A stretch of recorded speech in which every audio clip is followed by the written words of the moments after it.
Thank you. We heard in-depth research, analysis and evaluations.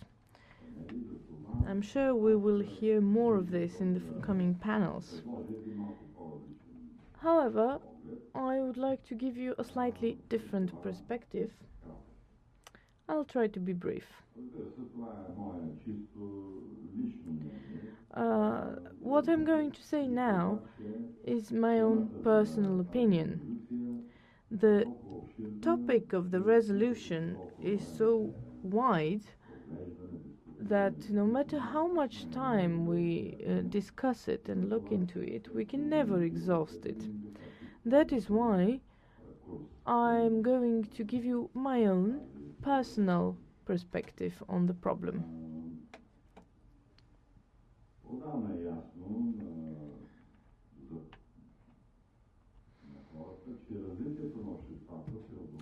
The development of societies depends on the depth of tradition.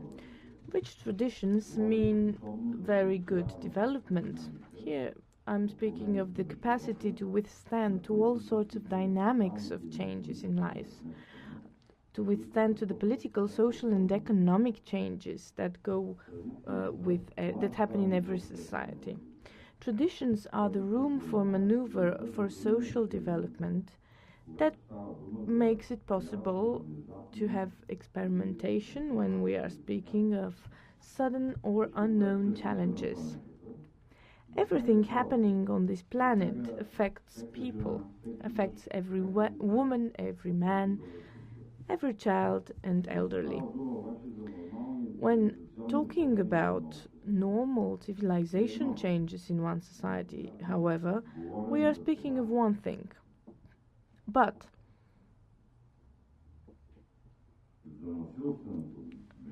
if we are talking of the violent intervention into the life of a society, of an internal implosion of calm and values and of evil doings, then things are completely different.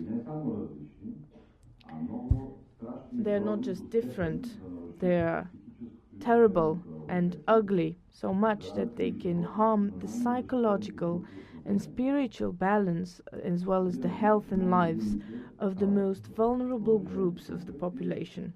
As we know, always the innocent are the ones that suffer most from armed conflicts. We all know this, but this is still a fact. It continues to be like that. And those vulnerable groups are mainly women, children, and the elderly. Fear and insecurity are the worst enemies of psychological balance and social stability. Violence against women can lead to the loss of the faith of people in life, in human reason, in the most basic norms of human behavior. When talking about women, however, every ordinary person imagines children around the women. Children who are innocent and are involved in their children's occupations.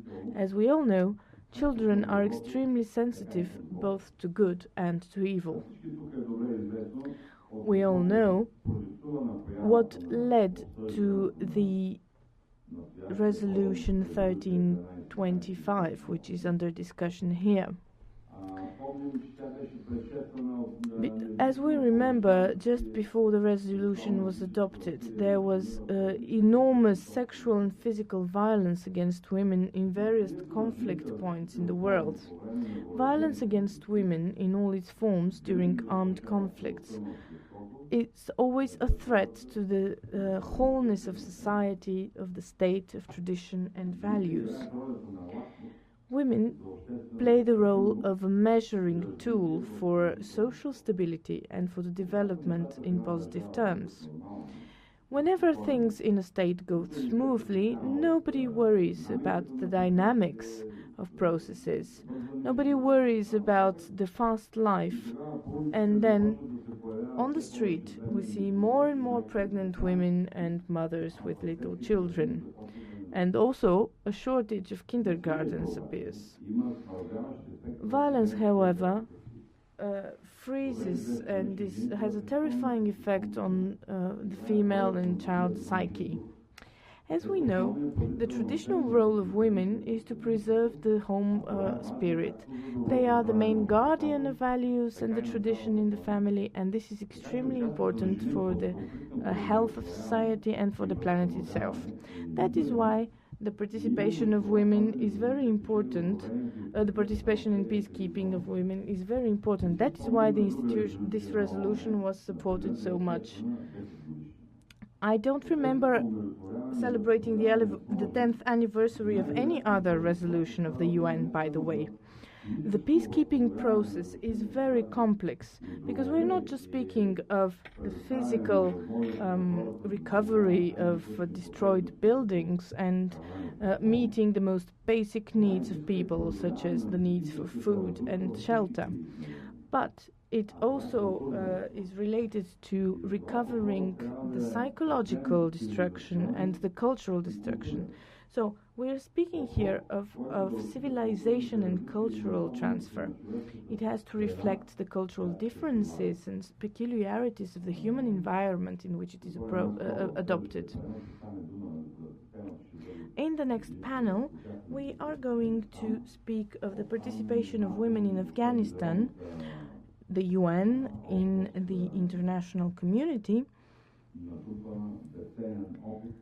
have gathered invaluable experience from this. So, I was speaking of the human environment in which the various approaches in post-conflict environment are applied. In this case, insisting on civilization can be a very tricky issue, no matter whether the final goals are so good, and this can lead to a certain degree of mistrust.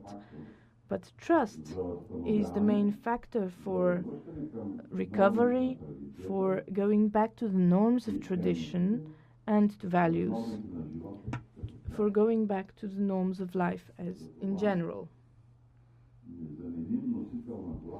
Thus, an invaluable carrier of this trust are women in uniforms.